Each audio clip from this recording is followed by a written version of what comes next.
Hello guys, this is Jerry speaking.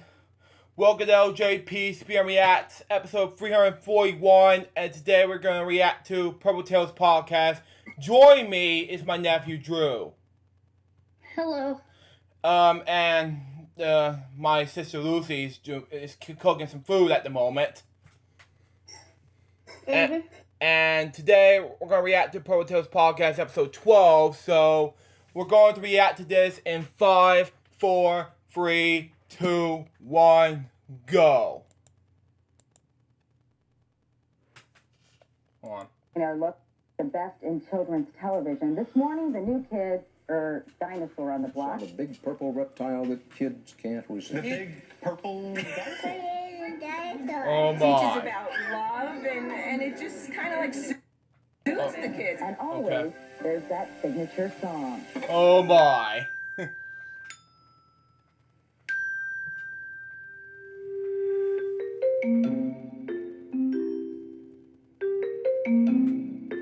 One of these days, we're going to make Carrie name every single person in our opening. I'm Nancy J, and of course, Carrie, Barney Stinson. Could you do that? Let's not make it today. Today? No, Okay. no, I will. I'll give you a heads up on It's that good to one. see you, Nancy. Wow. How are you? A new I'm TV, fine. How are you, okay. Carrie? Great. You know, looking at all the comments from our podcast as well as our YouTube channel, Yes. Okay. forget everybody loves Raymond. Everybody loves Carrie. Wow. Okay. It was very touching this week to see all the responses. Wow. You know, you got me to bare my soul a little bit last week, Nancy. And Wow. it was. And there have been comments about some of the tears, Yes, the teary eyes, yes. and everyone loves it. Yes, I thought I might be able to get you to tear up a little bit. It was me that was tearing up. Well, but I mean, there can't be both. We both Right, can't do it. that's I mean, true. someone has to Very- be in control. Very true. Oh So, my. no, but that was really, really fun. So, I mean, have you heard from old friends too, or some other Barney friends? I have, which has been really great. Seeing some of these responses, people that I've worked with over the years, and of course my friends, and I got pretty emotional talking about my dad and my mom, and Right. and they know my dad, was. and so Oh. it was very, very special. Are you more comfortable now talking about your days as Barney? Because when we met, 12 shows ago, Yes, yes. you were just a little reticent. You were just, kind of just a little shy. Yeah, absolutely. It's been amazing to see the response, and then getting to be up in Connecticut and do that performance again, and seeing the response and talking to people, Exactly. and how much it means to people is just amazing. Whether it was a grandchild or a child or their experience, So that's why I'm enjoying it so much now. Your fans want more of that show. They really want to see that retirement show. Do we have? And I've We'll been have to saying, find some more well, because clips. what I've been doing is I've just said, call Carrie. So Yeah, exactly. We've got more pictures and we do Well, a little bit. and it's So on, and that's at purpletalspodcast.com. yes, we continue to add. Good. And then Purple Tales Live, which we've got going on in June. Ooh. We've added My birth month, actually. Continue. event, and for all that information is on purpletalspodcast.com It's as a well. fundraiser, Absolutely. and it's going to get some of the characters and some of the. A lot of the fun people that you've got to meet. Yeah, this and is we gonna get to be ask fun. them new questions that Wow. we didn't. Oh, well, Yeah. we need to get some questions for fans for sure. Absolutely. So that'll be Absolutely. good. Well, speaking of your fans, I've got some. Actually, this letter kind of made me start to cry. How about that? Okay. Somebody Yeah. else's. I know Like- you. I can't. You can't make me cry. Right, Carrie. but someone else got to you a Yeah, little bit. somebody else got to me. But basically, this was from Jordan Smith, and saying that Carrie is without a doubt a good person. Hearing and seeing him choke up talking about his life with Barney is inspiring. And he talked about how he was 8 years old in 98, and that was when he told his mom, "No more Barney. I am done. I don't want to do it," thinking that he was all grown up. Right. Okay. And he said that she was kind of hurt by that because she was a fan. Sure. And, but that was it. So later that year when he told his mom that he was done with Barney, she passed away. Oh my goodness. Oh, that was And sad. while going through her stuff, found all the Barney tapes. She kept them. I'm glad she did. Having my own child now and seeing her light up and smile and jump around with me while watching Barney, it makes me truly believe my mom lives on. Oh Now my. that teared me up. Sure. I mean, that's amazing. It is. So thank you, Jordan Smith, for Absolutely. that. Absolutely. And then we have Mike from Ireland. Oh, I all right. love this, so I'm calling him Oh, Irish my. Mike. Irish Mike said, seeing Carrie get emotional telling these incredible stories made me emotional. Okay? Growing up with Barney, and that he's in his 20s now, and just so glad Really? that the So am I. podcast is doing well. Long may it continue. Mike from Ireland, thank you very much. Thank you, Mike. I know, Thank you. I mean, I have Mike from Ireland. I love it. I love it. And then, okay, this was interesting. Phoebe, she says, I'm a proud Texan. I accept Barney as one of us. Barney is a Texan. He's a Texan right? through and through. And that's been so much fun. People coming up to me all the time saying, I thought Barney was from Hollywood or New Yeah. York, and not realizing Barney's right here. Exactly. Right here. So Phoebe goes on to say, this is what I was like, Phoebes, come on. People see Barney as if he was Thanos from the Avengers. Oh, my goodness. And Oh, they think my. that he's a menace or the Antichrist. Barney just wants to show one thing, love. Hold on. What are you doing? What are you doing? I'm eating. Okay, let's continue on. Barney is so far beyond Thanos. Come on. Barney is, Well, I was going to say Barney's real and see, Thanos not. But yeah, but Phoebe gets it, right? isn't that something? Right. And we've been seeing that a lot. That when people understand and see what the message was, Absolutely. they get it. Absolutely. And looking at those pictures when we come on, it's always so Yes. much fun to see the colors, the brightness, the way the set looks. Yes. Yeah, absolutely amazing. And last week I brought all these things that I could find, but I found something else this week. So A show and tell. show and tell. This came from the Barney set. Okay, This wow. is one of the trains. It's red Yeah, and a little. and it's a caboose. It's a caboose. Yeah. So Which I mentioned in Barney and Friends Vlogs episode 129. I talked about this and it was a huge thing. I was like, what is that? And then it was like caboose. But anyway, let's continue on. on the set, these were the later days sets. Yes, please. In the caboose, we had trains, and that's one of them that I got when we left. Wow. There's amazing. Is there anybody in there? There isn't. There isn't. But there's a bunch of history in your hands, and these amazing Oh my sets. gosh. And these. What does this mean to you, Carrie? Oh my goodness. I spent 12 years on Barney and Friends, and in that caboose, and it was amazing. It had to be a big. I mean, no, wait. Well, it was a lot bigger than this, obviously. Yeah, it was a lot bigger than this in the park, and these amazing Wow. sets that I got to play on for 12 years, and they were designed by Bob Lavellee, who is here with us today. He's our guest. This Wow. is the designer, Bob. Hello. Welcome. You thought we'd never get to you. Well, I was enjoying all that, so it's great. It's so great to have you on, Bob. And I have to tell you that Yes. that caboose, that specific caboose, was the prototype that I used to design part of the park set see where the you hold where the Wow. caboose showed Wow. up. And because what did I know from caboose? I needed one Right. to take measurements, take proportions, that sort of thing. And so, and then it ended up on the set as dressing. And look at me, I'm actually fixing it back right here. 'Cause that's my job. I just fixed it. That's great. That's great. Well, let's start at the beginning.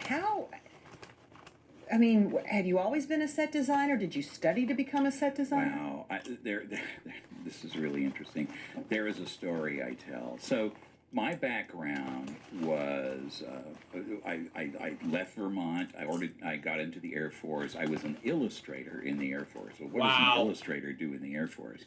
I was illustrating tech manuals. So I was at Shepherd Air Force Base in Wichita Falls. It was a air training command school. And when they came from basic training, they needed to learn their job. Their AFSC is what it was called. Okay. And so they had to go to school to learn how to be Yep. this, that, or the other thing. And so there were in this building I was in, there were writers, photographers, television production where we did little. I wasn't part of that at the Right. time. And my job was to do the illustrations in the tech manuals. So the writer would show up with a pile of tech manual flip the page, it'd be an empty spot, and we'd fill it in with whatever they wanted to. These were like pen and ink drawings. So I did that then, and then I got out and did the GI Bill, went to school, and my thrust was fine art. So printmaking was my major, and painting was my minor. And so I had a painting studio with my painting instructor, and off campus. So my instructor and I had a studio together, and it was great. But then the rent got raised, and I ended up in the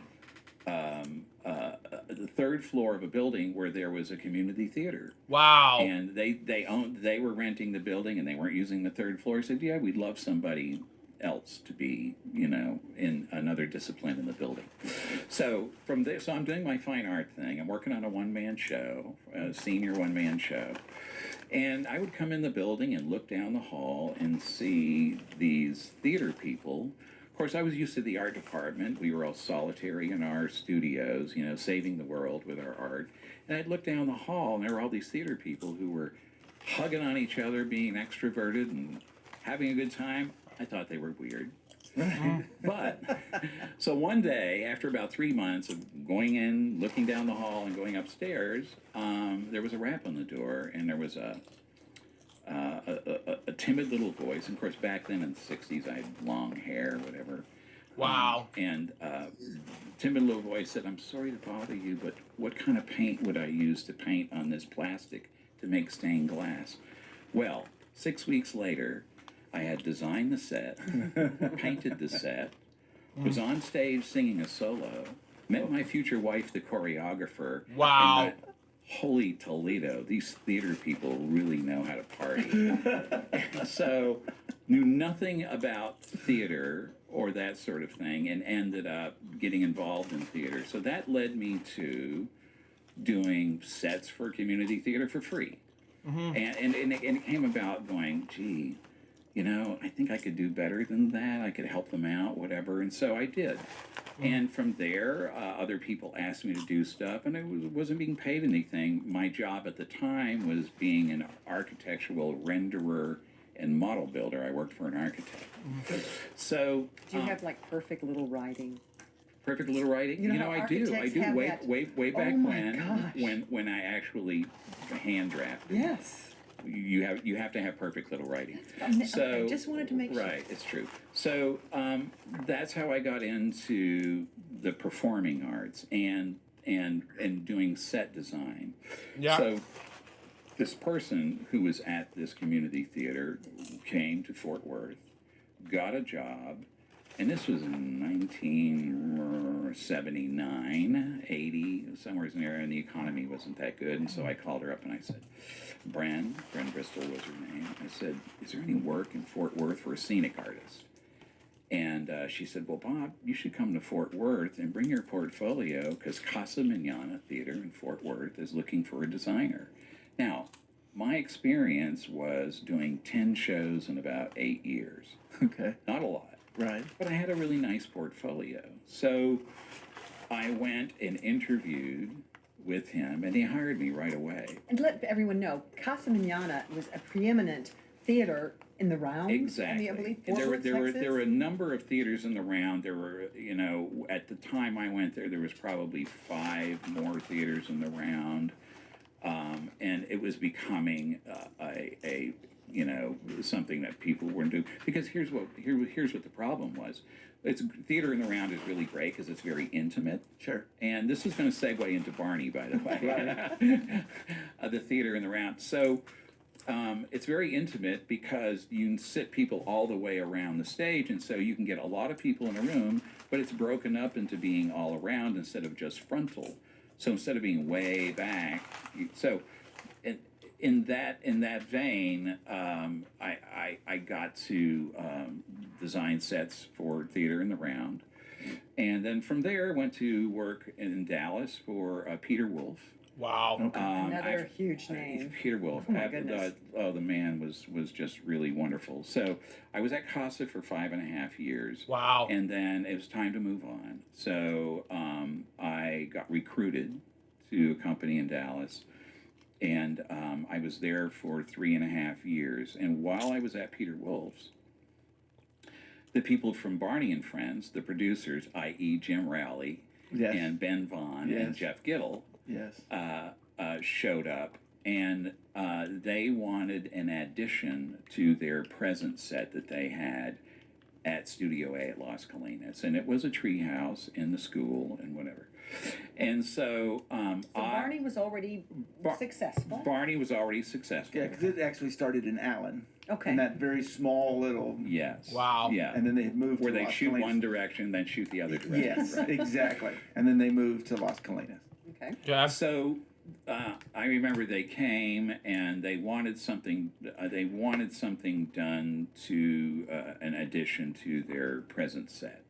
So I was given that within the company, and so when I went out to the studio, and I knew nothing about video, I have to tell you. Okay, I just they hired me because they hired Wolf Company and gave me the account. And so I did what they wanted me to do. And while I was in the room, I looked over to one side and saw that there was no set over there. And I went, if they flew this thing in and had this other fence piece come in, they could shoot 360. If, Yeah. you know, there was a tree that hid the part that they couldn't shoot. Right. So when it came time for them to get what they hired us for, I showed them that, and they said, "Great, wonderful." And I said, "You know, and by the way, you didn't ask me to do this, but I Yeah. had this idea," and so I showed them this other thing, Right. and they Okay. went, "Oh my gosh, we could do that. We could shoot 360." So they ended up doing that, and I didn't hear from them after that. I went on and kept working for Peter. Yes. So- we've talked about this so many I know. times. So you're still working for Peter, and you did this Barney thing. I mean, was it something you were proud of? Did you go, "Oh, it's just a cartoon"? I mean, Well, it's just to a me, kid show? you know, I have to say, I knew nothing from Barney. You know, I knew, you know, I'm an adult. Our kids were older at that time, and so children's television was not anything that I spent time with. But the set was really nice. I remember going and seeing, going, "Wow, this is really cool," you know. And It this did was good, and right? it was television and whatever. So a year later, they decided they wanted someone local to Okay. be their production designer. They loved their present production designer, but he was far away, and so they were getting stuff built here, and they said, I wonder if we could get it done in a place that builds it and designs it at the same time. Wow. So they came to Wolf Company and they said, we would like to hire Bob as our new production designer, and we want to hire him exclusively within the company. Okay. Not the company, but so I was given that account, and I then, from then on, was exclusively designing for Barney. So I came up with a new treehouse set. I remember Ben Vaughn walked me into, now a year had passed, Okay. so stuff had happened. Right. So Ben Vaughn walked me into Studio A, the largest sound stage in the state, huge, as you well know. Yes. It was empty. And he said, well, this is where you're going to create Barney's new world. And Wow. I was freaked out, you know, Okay. because it was this big empty room. Right. I had not done television. Right. And I asked them, why'd you hire me? I really didn't have any television experience. Yeah. And they said, Casa Manana. They said, because we talked to other people before we talked to you, and they had theater experience, but it was all frontal. It was proscenium based. See what I'm saying? It was all flat. Yes. We felt that you would have had a more sculptural 3D sensibility, like a camera can go anywhere. Right. Okay. So that was it. So that's how I got on Barney, and they took a chance and hired me, and I have to say, pulled me up to another plateau. And they were so kind, and they were so patient with me, Okay. teaching me video. And there's plenty to talk about that, but anyway, that's how I got to Barney. Wow. But you've always had a visual mind. That's When I was 5 years old, I knew I wanted to be an artist, a visual Wow. artist of some sort. On the other hand, segue to when I was in the military, I remember I was working in the place where I was doing illustrations. My boss there said, "Bob, let me tell you about something about yourself you don't really know, but I know. You're not the alone in the." I just heard a notification in the background. Yeah, from Drew. Yeah, sorry about that, everyone. What was that? I said sorry. Yeah, let's continue on. Guy. You're not the. You need to work with other people because you're really good at that, and you thrive on that. And I went, no, and in my brain, I'm going, no, I'm the artist. I'm the, and so, and I kept gravitating towards others, and it's a collaborative thing. All of this is collaborative, and I love that collaboration. But it's not typical television. You're dealing with huge pieces of animals, costumes, children, colors, movement, trying to keep it simple but not too fancy. How did you put it all together? What happened? Well, first off, I really think you have to have a sensibility as to where the show lived, and I'm talking where does it live? It's not harsh reality, but it's reality. It's not total fantasy either.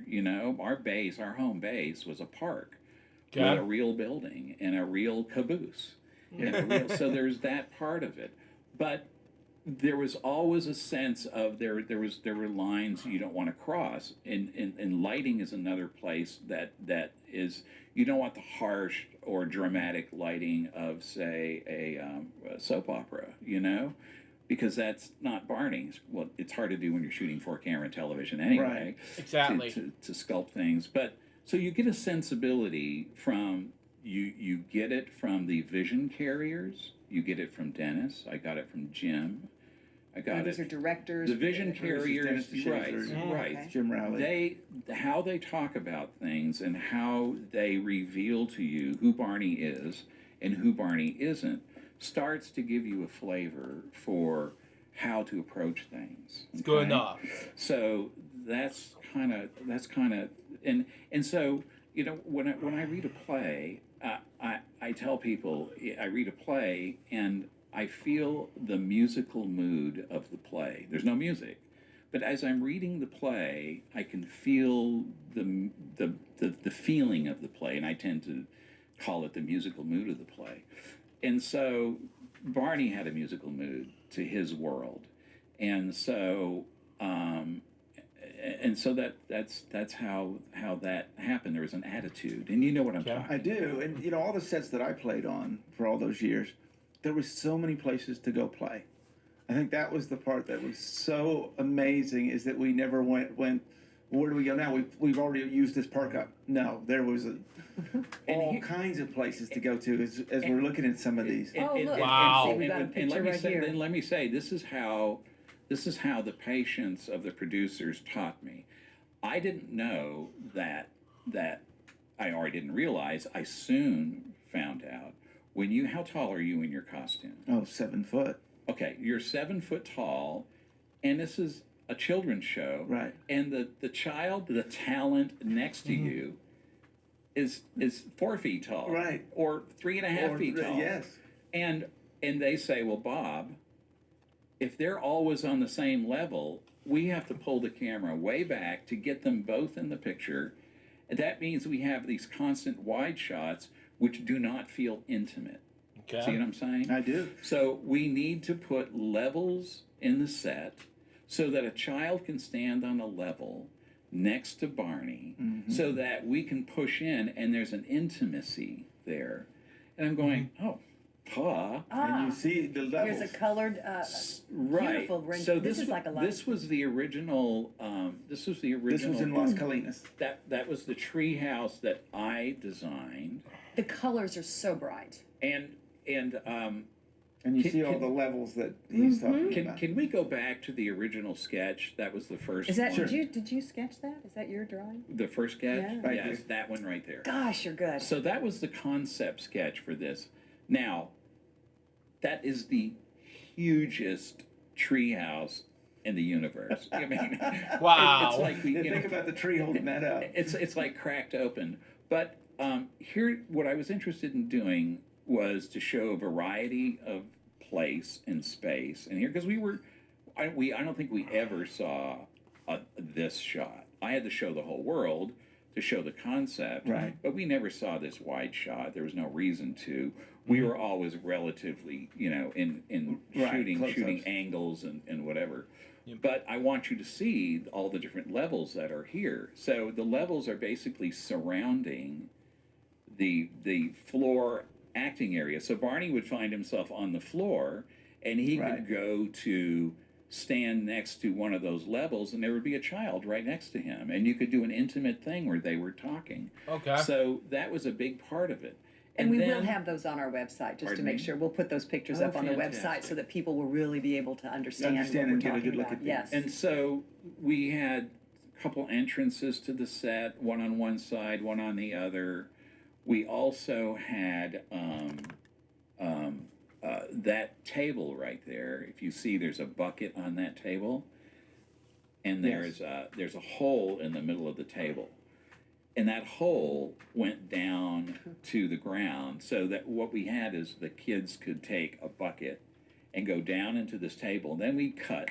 Go to the other set. We'd cut to What, the you other put the set. kids in the bucket? no, wait, no, wait, no, no, wait. No. The kids would be playing, and there would be like they'd bring up play toys Okay. or something like that. But it was you know? two different sets. It was- so you would put it in here as they were going down, and then we would stop and go to the next. You- You cut- Yeah. sneaky people. You would cut to the tree and Right. the schoolyard Right. basically, Yeah. and the bucket would come down, and they'd put notes in it or whatever. Right. So they did that, and then that stair unit that's facing us.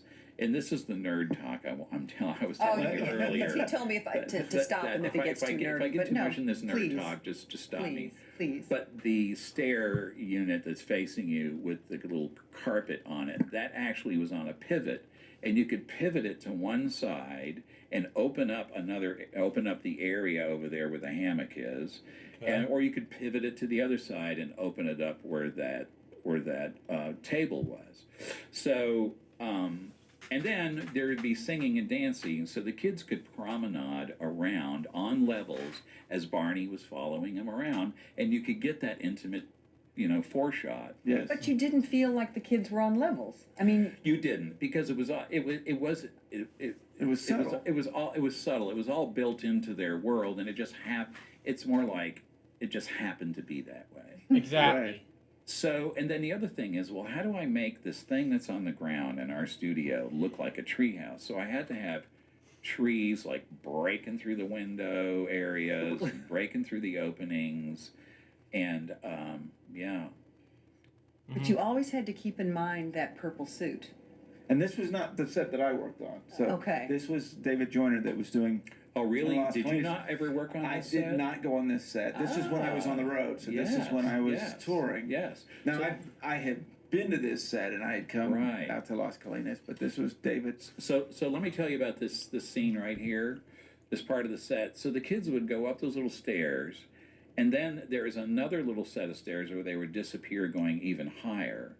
And then we had a pinnacle set where the kids were up at the pinnacle of the treehouse, but that was in an entirely different studio.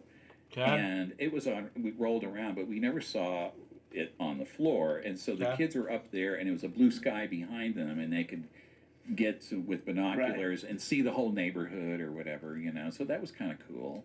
And then they got down. And look at this. They got down from that pinnacle. Almost looks by like going- NASA or something. By going through a chute. Okay. So anyway, how do we get this giant dinosaur who's probably close to 4 feet wide Yeah. upstairs up to the treehouse? And I think the other treehouse had stairs going up, and they were wide. They were like cedar or whatever.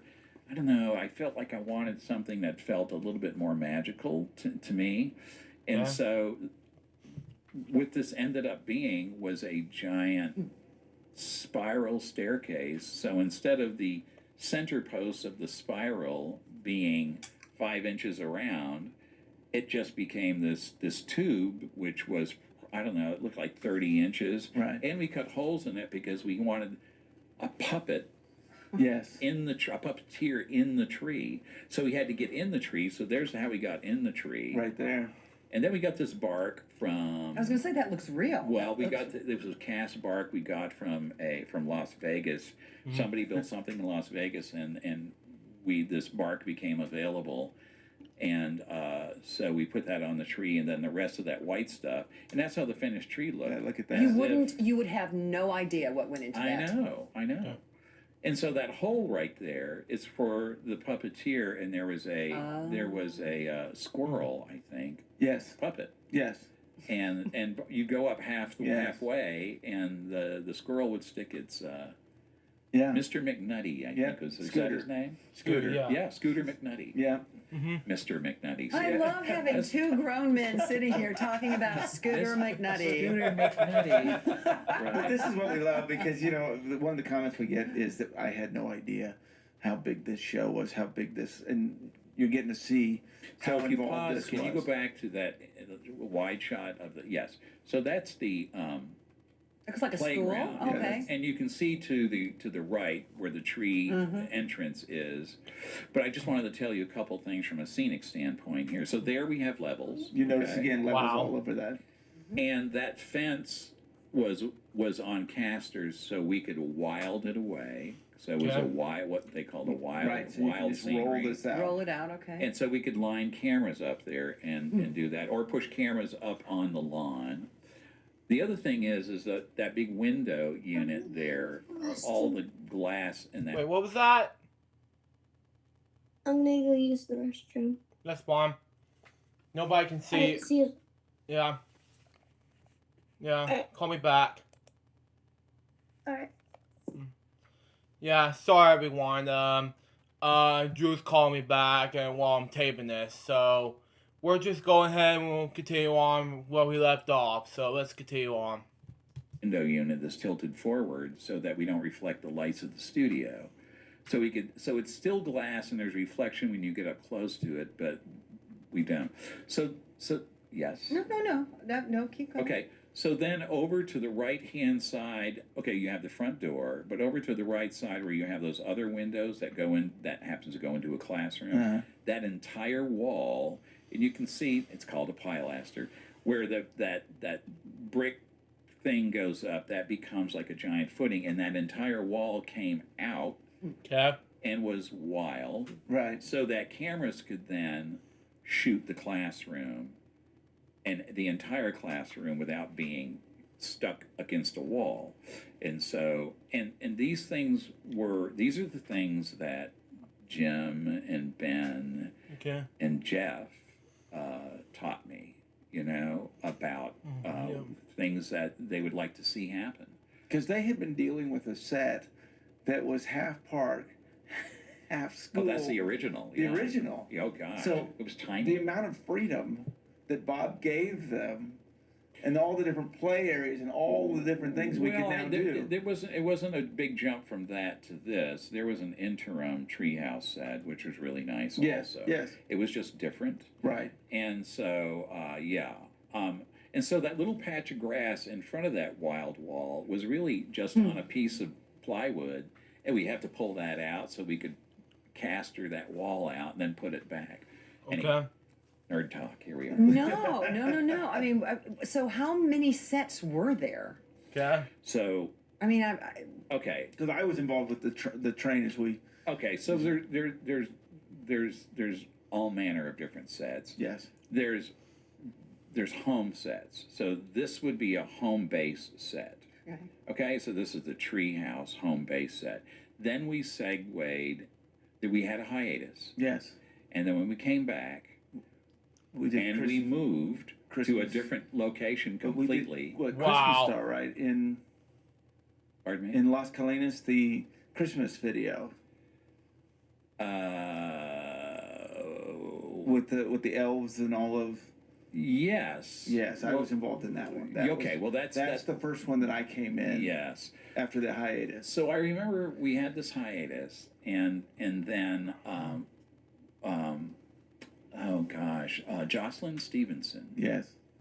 came on board. And that is Okay, so now Lyric Studios had been sold to Hit Entertainment. Yes. Wow. And we had to come up with a new concept.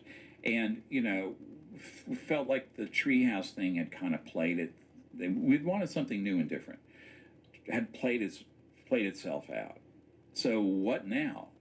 And so they went back to Cheryl because, you know, Cheryl had some great ideas.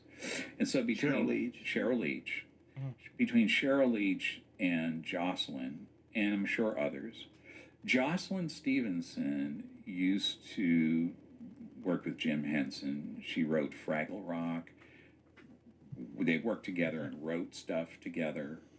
And Hit Entertainment hired her to be an artistic anchor, a consultant, whatever. And I don't know if that's exactly right. Right. It's close. it sounds good. Right. And she was living in Scotland, and Hit Entertainment was in London, and so she flew over here, and now our home company is in London, Hit Entertainment, and they kept a lot of the same creators and players Yes.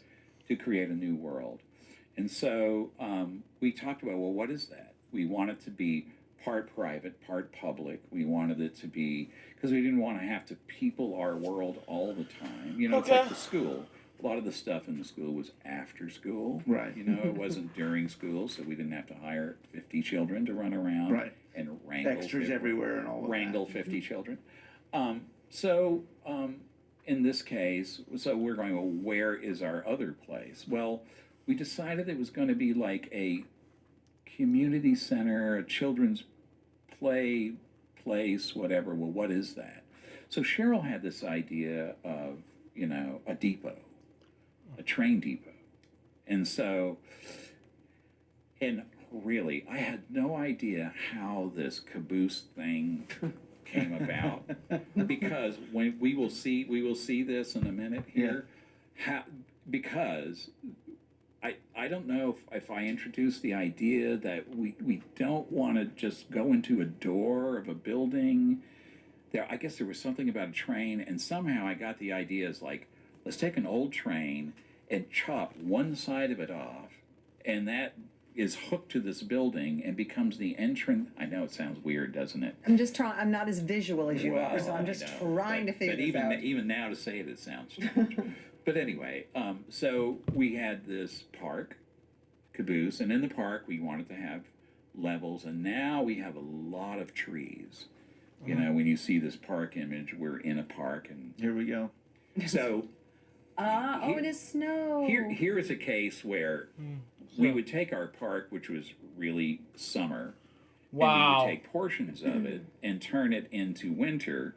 And you can see some of the leaves on the trees there are still very green, but we'd put evergreens out there to kind of seed the season, so to speak.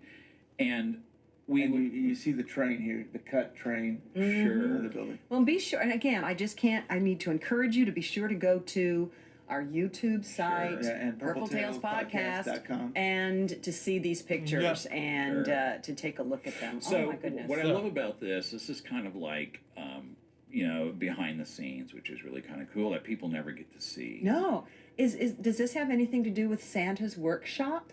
Yes, this is the same video at which we're going to talk about Santa's workshop.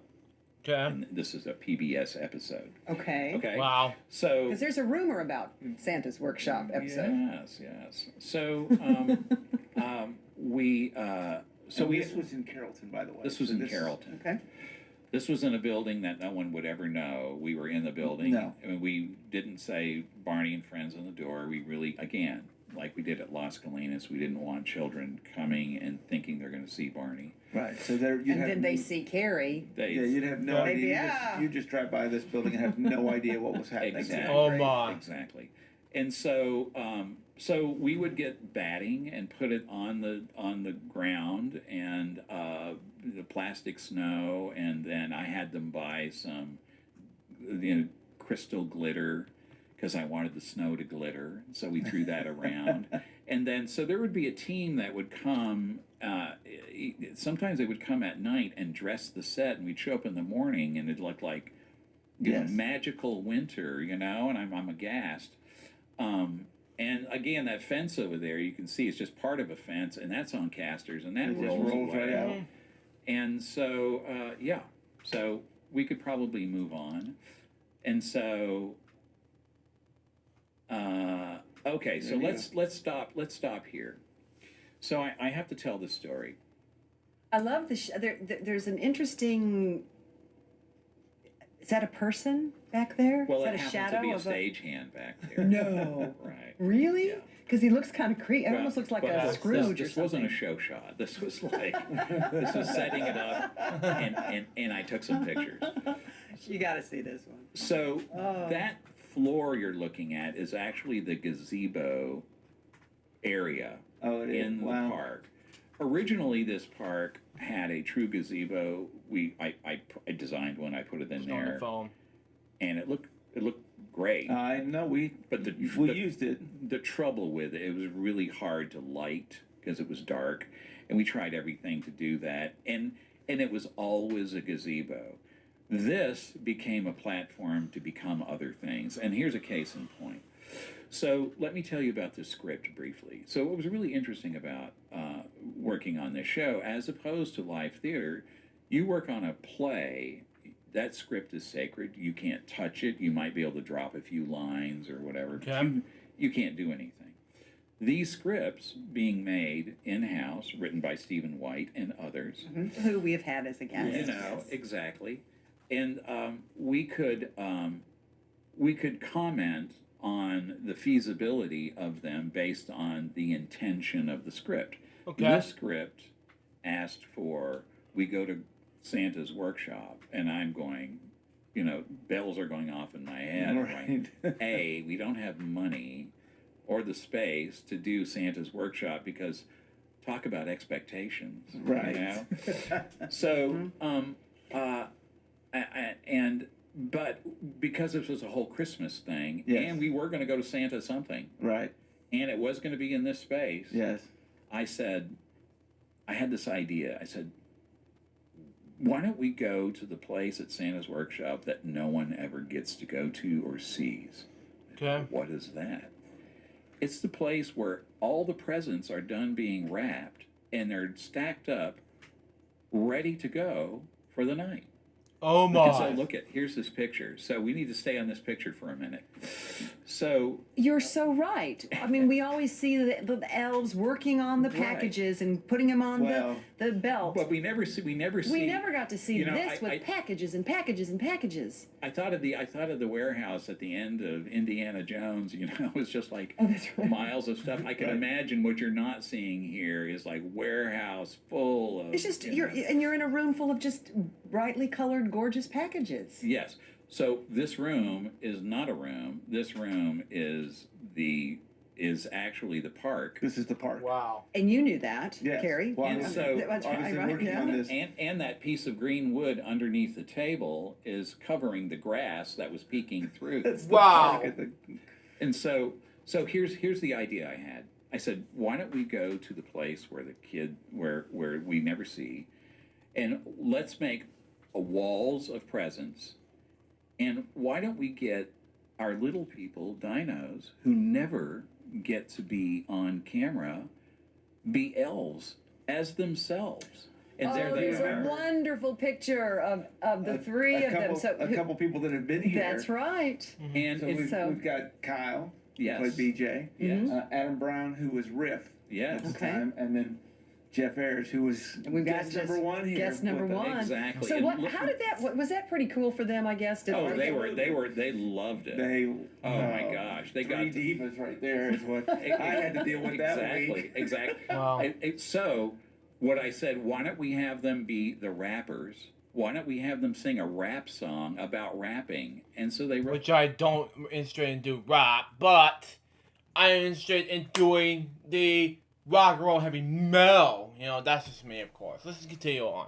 And so Joe Yeah. wrote a rap song We talked about about rapping, and it just turned out so well. You know, I remember the PA we hired.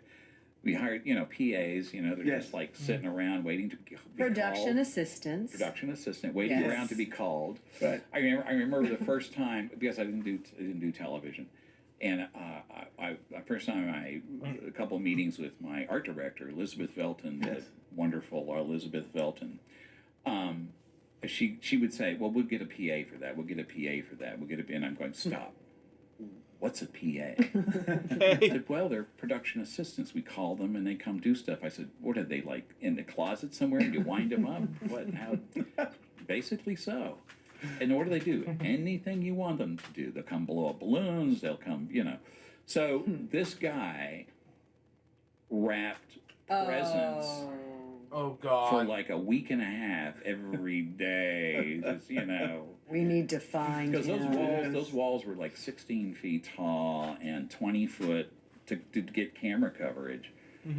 And so, yeah. And it's pretty that's good how- wrapping. Obviously, some of the bows were already made, but my wrapping never looks that Well, good. I'd walk through the room and I'd say, "I need more chocolate sprinkles. Can you, put some more stuff on there?" Taskmaster. Yes. That's great. But look That's at those beautiful. look at those wonderful costumes that Lisa designed. Lisa Albertson. Lisa Albertson, is she going to be doing this? You think? I'm talking to Lisa. Yes. Oh, you have to have her come. She's the best. She is. Yeah. It's funny you use the word expectations. Expectations. Exactly. And I know Carrie, they had expectations for Barney. They have expectations for the set. But what did that mean when you were working on these things? I mean, and same thing as Barney. Well, my talking about expectations in this case was talking about Santa Claus. If you're Wow. going to do anything Santa Claus, it has to be different, magical, and somehow fit within the whole sort of mind space of the fantasy that children have about Santa Claus. Right. So, but expectations. I think there were certain things that we expect here from Barney, is that it will be. This is what I remember that the producers kept talking about. Is innocence. We are. Older kids, they drag on Barney. Right, Barney, they probably were secretly liking Barney, Yes. but they would rag on Yeah. Barney. And it's about, and I often tell people, Barney's just a big purple lump of love. Oh, my. That's how I would describe we're him. going to use that one again. Okay. Big because purple lump. in some ways, people would talk about, well, his eyes don't move and his mouth doesn't, but there was something very comforting about that image and that character. He was real, but he wasn't too real in my mind. And I know there was a time in the company where they tried to make him very real, Yes. and it felt odd. You know what I mean? There were experiments Sure. to do that, but so the expectations of playing into innocence. Okay, that was like a blanket mantra that we all kind of, if we didn't talk about it all the time, we kind of knew that, So, and that came from the vision carriers. That came from Dennis. That came from Jim. That came from Jeff and Ben. Lovely Ben. Yes. And you too. I mean, you understood those expectations as Yes. Barney. Well, I grew that quick. Mine was different experience in the fact that I was seeing these kids on the road. I was in person with them, and so I realized very quickly how real he was, how much they loved him. It was their friend. And so I learned very quickly that the lump of love, the Sure. And you know what's interesting is I think they got that sense of innocence from their experience of seeing Barney in the early days with the blue dog, as they used to call him. Do you remember the blue dog? Yes, I do. So, Yeah, that blue dog thing. Yeah, we'll be doing that. But anyway, let's continue on. Wait. Blue dog. okay, Barney, and I've just only seen pictures of this, but one of the original Barney costumes was like an exposed foam, and he was very boxy looking and whatever. But I think there was an attempt to like, what color should he be? He should be purple, but they spray painted the costume or something grape purple. And grape purple, the camera hates that. It doesn't know, am I red? Am I blue? Am I red? Am I blue? And it would then turn blue because that magenta ended up being the perfect color, and it's not purple, it's magenta. Oh, right. Because the camera can read that, and it's look at this. Look how he pops in that space. Yeah, the picture shows. Wow, Very okay. purple, There is not nothing, magenta. I would tell Barney. people there's nothing that big. That Earth Day episode, which I'll get to that in Barney Friends Vlogs episode, by the way. Let's continue on. Magenta in the world. And you see all the action going on in that picture, and your eye goes right to Exactly. And to Barney, you're so right. Exactly. You're drawn to him. And look at him. He's kind of like staring off into the distance. He's both real and kind of unreal. I think a child's allowed to like project whatever fantasy the child had onto this character, because he was somewhat of almost of a loving tabula rasa, as they say. A blank slate. Okay. Uh-huh. Say that again. Tabula. Well, I can't say it. I get only one tabula rasa out of my mouth per day. So anyway, and so that whole thing about innocence. Yes. It was so great. I remember in the Barney Bible, they had a drawing of Barney's head. Okay. Like this. And it was like Barney looking straight, and it was a drawing, a line drawing. And then they had the same exact drawing, and then the same exact drawing, and it said Barney happy, Barney sad, Barney laughing, Barney glad, because his facial expressions were always the same. It came from his attitude. It came from the heart of the voice and the heart of the body that made him be who he was. What the writers gave him to say and be, and his gestures and movements and whatever, it never came out of his face. You know what I'm saying? Absolutely. Yeah. So and so there's something very unthreatening about that. There's something very unreal about that, but allowed to be real, you know. So. I do, and it allowed us, as we do, we talked about doing all these hospital appearances. By movement, I could either be very big and happy, or I could walk in a quiet moment and just come in gentle and. Exactly. And right there, it changed. When you have to come to a child and it's scripted, we'd say, "Are you all right, Kevin?" You know what I mean? Yeah, absolutely. Are you feeling all right? And by that slower movement, you could tell. And so his emotion. The evolution of this character's costume just got more genius as it went on. They changed the color, they softened him, they changed little things that just made you more drawn to this character. So. Magenta Tales podcast just doesn't have the same ring, does it? Doesn't make any sense. No, we don't. No. So how many years were you the set designer? I was the production designer. Oh, I'm sorry. It's but is it the same thing? No, it isn't. I mean, we were just talking about. Here's the thing.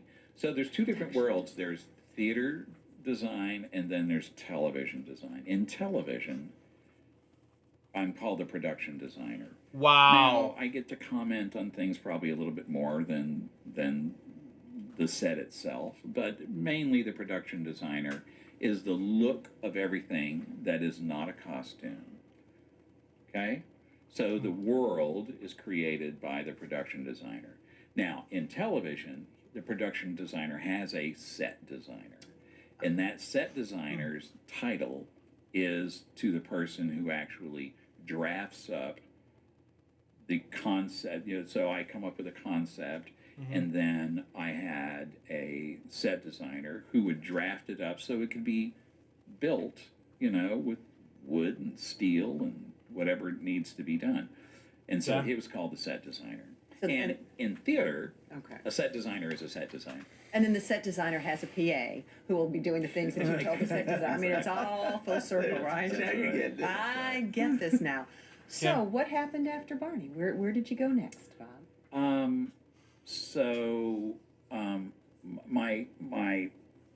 My original, I was at Casa Manana for 5.5 years. So that Wow. was designed a pile of musicals and shows and whatever. Got into Barney. I did some theater while I was at Barney, but when Barney went on hiatus for the last time, and by the way, probably. Hang on, got a call from my nephew, Drew, again, because he wanted to call me again anyway.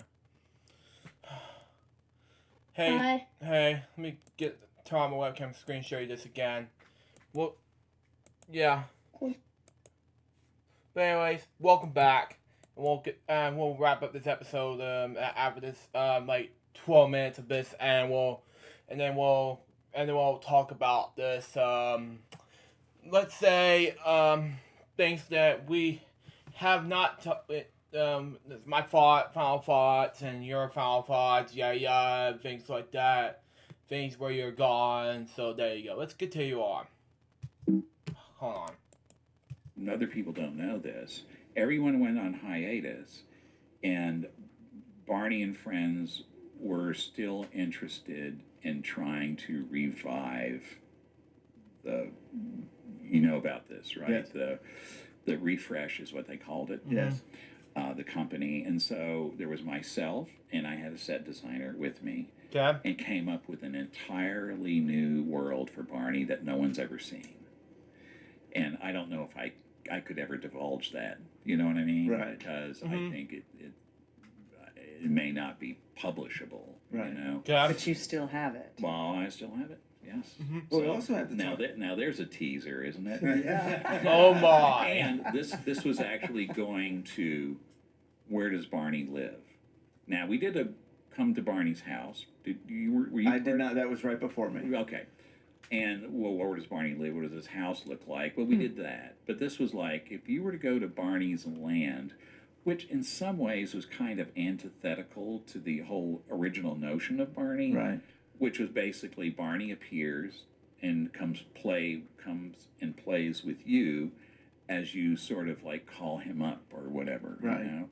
So we did that, and I stayed on for another couple months, 3 months or something, Wow. creating all of that, and that kind of didn't go anywhere, and so went on hiatus. Mm-hmm. The last hiatus, we were all wondering, is this going to happen? Is anything, In the meantime, all our lives have to be doing something else. So I went back to my roots and got back into theater set design. Wow. And ended up doing stuff that designed opera and was done a lot of sets for Dallas Theater Center. And Anything you learned from Barney that you took then to the next level? Are you talking about scenically, or are you talking about? I'm just not talking about which way? any which way. Yeah, I mean, just Well, I can tell you, I learned a lot at Barney, and a lot of it is just, seeped in and all through me in my experience, working with some really fantastic people, And we haven't mentioned Elise. Pardon me? We haven't mentioned Elise. My daughter, Your Elise? daughter. Oh my gosh! So I have to go back and say when I talked to you about my introduction to theater at way back when, and met my wife, my future wife, the choreographer, So Susan, my wife, was a dance teacher choreographer when I met her, and in fact, she was choreographing Canterbury Tales. Was the Wow. That's do you know what that musical Canterbury Yes. Tales? Well, yeah. Doesn't everyone? So and No, I do know. I was cast as a lecherous friar in Canterbury Tales. Wow. So I told you anyways, we're gonna learn something new each week. that's right. Exactly. So I met Susan, and then we got married, and then we had Elise, our daughter, and now Susan's wife, Susan's mother, was a dance teacher. Okay. Susan became a dance teacher choreographer, and then our daughter Elise became a dancer, teacher, choreographer, and she came and worked on Barney. Yeah. Oh, Wow. that's She wonderful. did. She Right. choreographed Did- a lot of stuff with did me. you do the? You did. You. Yes. Did I you was do the with her. fair video? I Was did. that you? That was me. Which video? What was it called? The fair And video. then we shot in Frisco. That's right. Yeah. Oh And my Elise. gosh, there's stories on that one. Yeah. Boy. So anyway, so our daughter Elise was the assistant choreographer for that. Joel Farrell was Yes. the choreographer. Yes. But then Elise came in and did stuff for On the PBS. PBS. Yes. My She child's did. favorite. And Yes. and she still is a choreographer now. And I just saw a piece she did last week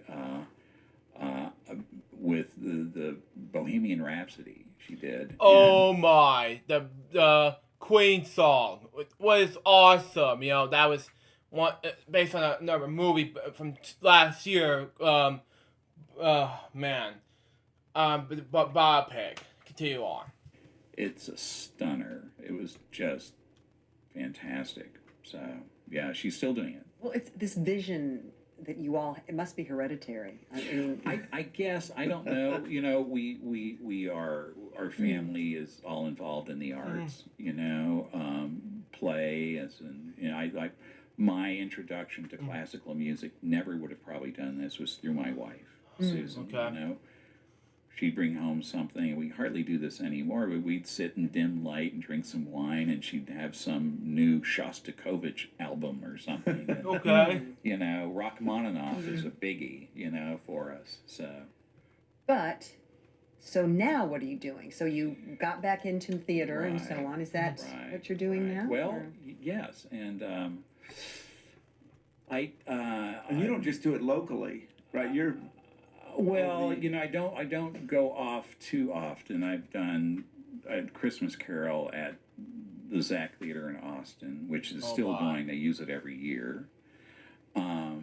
And last year I went to Cape Fear Regional Theater and did Sense and Sensibility there in North Carolina. And I'm going to go back in October in another theater in North Carolina in Raleigh and do a reprise of West Side Story that very I did cool. at Casa. So the director, who I think at that time he lived in New York, but now he's the artistic director of the North Carolina Theater, South Carolina, Raleigh. Where's Raleigh? North, South? Raleigh. Looking at Raleigh. me. See, there we Raleigh, go. North Carolina. We I think got- it's Raleigh, South Carolina. See, Raleigh. okay. This is where we It's get Raleigh, enough Carolina. with the geography lesson. right. So the point is, he's now the artistic director of this theater, and I did that 2 years ago with him. And it was really an awesome West Side Story. Of course, West Side Story is awesome.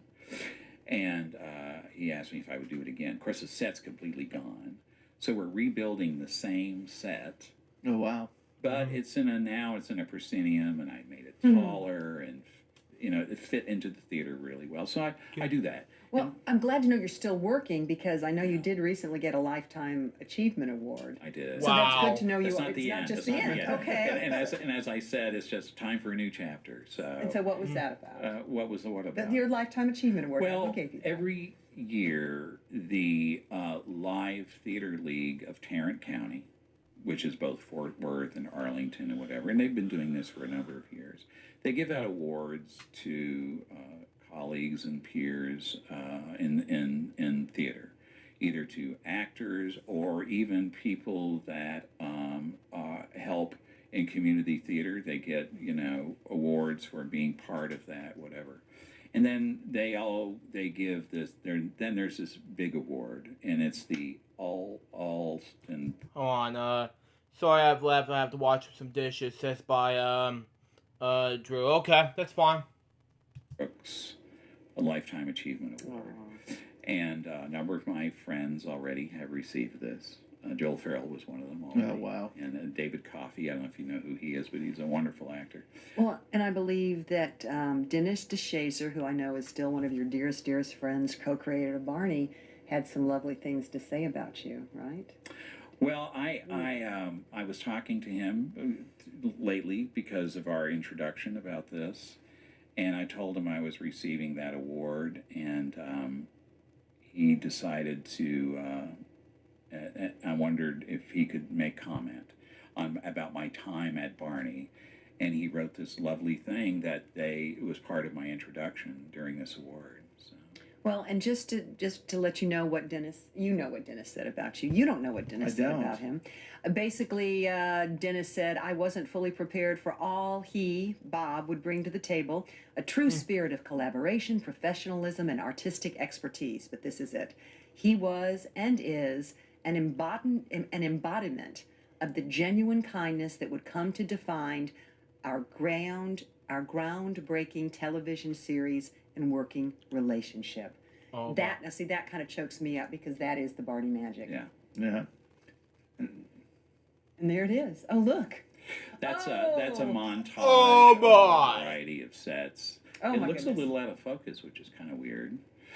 Oh my. Did you need glasses? Maybe that's it. No. So No, that's lovely. I That's lovely, created Bob. I created these boards I did a talk at the USITT conference Okay. about designing for television, and I had these boards as display for Barney. Wow. It's a lot of memories right there. There it is. I mean, And a lot of memories, and definitely such. Yeah. I mean, it's so visual. So Sure. anyone who is listening to us, make sure you go to our website look and at our yours. podcast. And there's a big old purple Barney. and that's the Wow. last that's the last image I bought where Barney would be saying, "Hey, thanks for coming on over to my house." Well, you know what? We want to say thanks to Bob for coming over to our house. Absolutely. How about that? And it is Raleigh, North Carolina, just so Oh, you'll it know. is. I just thought I was able to check that out. The Wow. power of the external brain. Oh, The external yes, brain. that's right. You'll come back, I hope. Well, I would love to. You know, there's plenty more images and whatever, but I'm sure, as you well know, you're here every week and you come up with stuff that is memories. It's endless. It is. It's you know.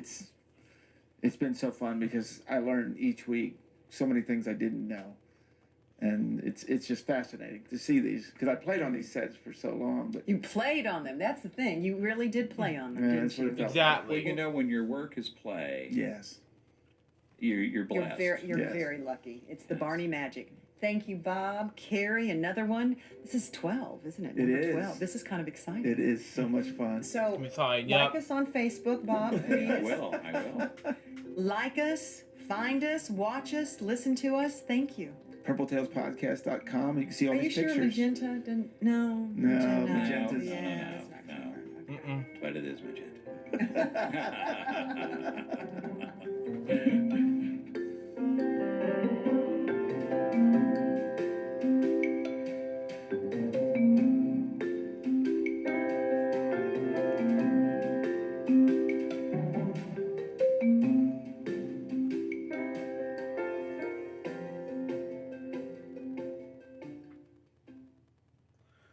So that was Purple Tales Podcast, episode 12.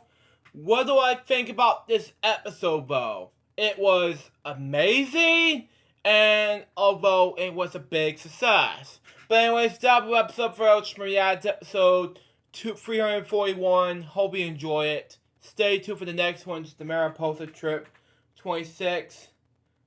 And one more thing. Go check out Drew's YouTube channel. Links in the description below. And hope you get... Oh, okay.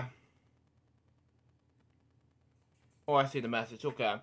Hope you get ready for these YouTube channels he got from Drew. Stay tuned for the next one, which is Mariposa 226 from Alex Paris. But until next time, Sue Joe saying goodbye, peace out, baby. We can't wait to be ads with guys very soon. But the man Jeff for saying out. See ya.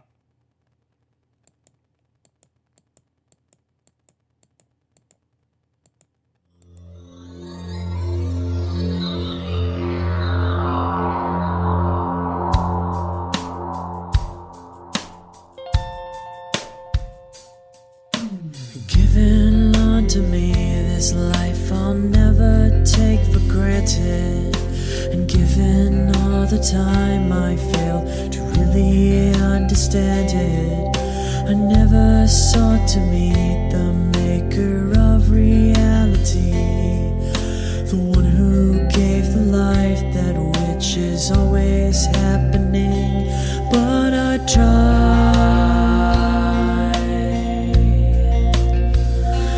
all the time.